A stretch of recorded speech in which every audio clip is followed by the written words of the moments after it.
si je vous disais qu'il existe une stratégie encore plus puissante que le silence radio? Une stratégie qui ne se contente pas de capter leur attention, mais qui les laisse sans voix, déstabilisés, sans même comprendre ce qui se passe. Et voici ce qu'il y a de plus surprenant. Ils ne la verront pas venir. Avant d'aller plus loin, laissez-moi vous poser une question. Avez-vous déjà souhaité qu'une personne regrette ses choix, ses paroles ou son comportement, sans que vous ayez à dire un mot, sans que vous fassiez le moindre effort pour provoquer ce regret?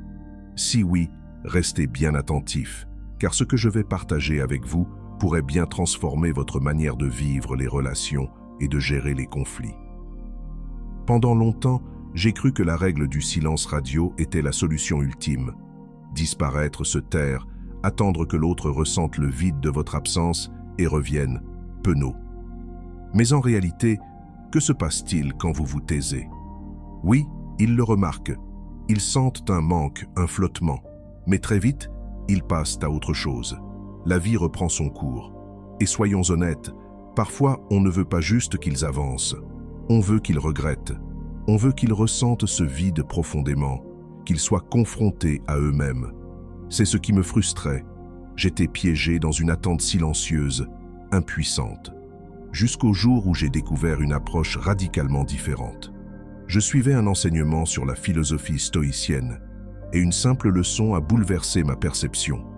Ce que j'y ai compris n'a pas seulement modifié mon comportement, cela m'a donné un avantage puissant. Et si le véritable pouvoir ne se trouvait ni dans le silence ni dans la confrontation, mais dans une posture intérieure bien plus profonde? Cette stratégie, c'est le détachement stoïcien. Il ne s'agit pas d'ignorer ni de jouer à des jeux psychologiques. Il s'agit de transformer totalement votre manière d'exister dans la relation. Quand vous cessez de chercher des réponses, des excuses, des regrets ou même une reconnaissance, vous reprenez le pouvoir. Leur comportement perd tout pouvoir sur vous. Et c'est là que le basculement se produit. Ils ne se contentent plus de vous manquer. Ils commencent à douter d'eux-mêmes. Ils s'interrogent. Car l'absence de réaction face à ce qu'ils attendaient, colère, douleur, course, justification, devient une énigme. C'est comme vouloir poser un toit sur une maison sans fondation. Ça ne tient pas. De la même manière, si vous voulez vraiment vous détacher de ceux qui vous ont blessé, vous devez construire une base intérieure solide. Il ne s'agit pas de devenir froid ou indifférent, mais de bâtir une résilience qui rend leurs actions sans impact réel sur votre paix. Les stoïciens enseignaient que la seule chose que nous contrôlons, c'est notre réaction. Le détachement n'est pas une fuite, c'est une élévation. Lorsque vous cessez d'attendre une validation, une vengeance ou un retournement de situation, vous vous libérez.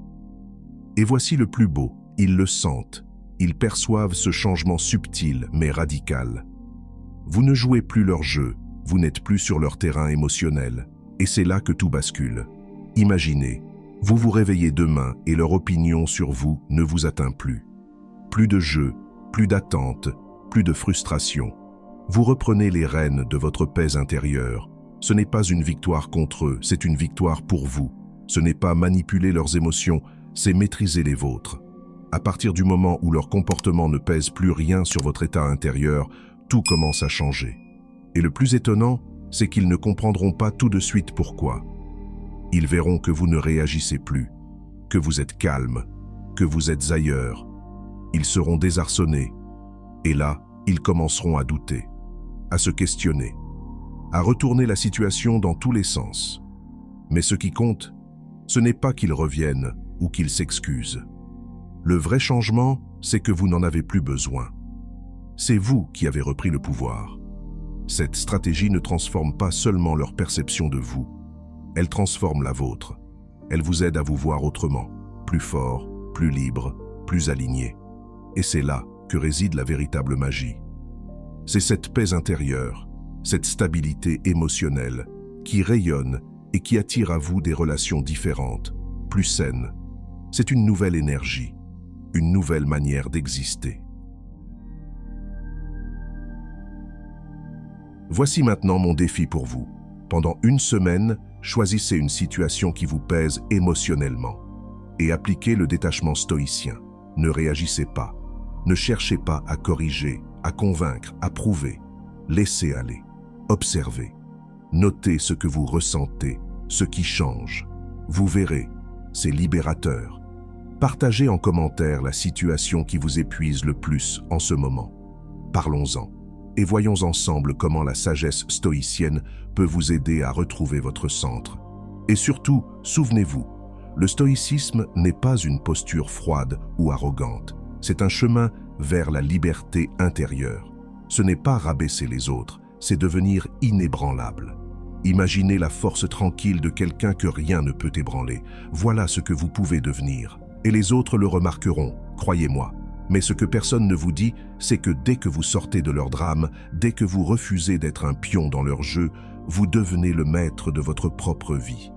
C'est ça, le véritable pouvoir. Cessez d'attendre, cessez de réagir. Commencez à créer une vie où votre paix intérieure ne dépend de personne. Voilà le cœur du détachement stoïcien. Voilà comment on reprend le pouvoir.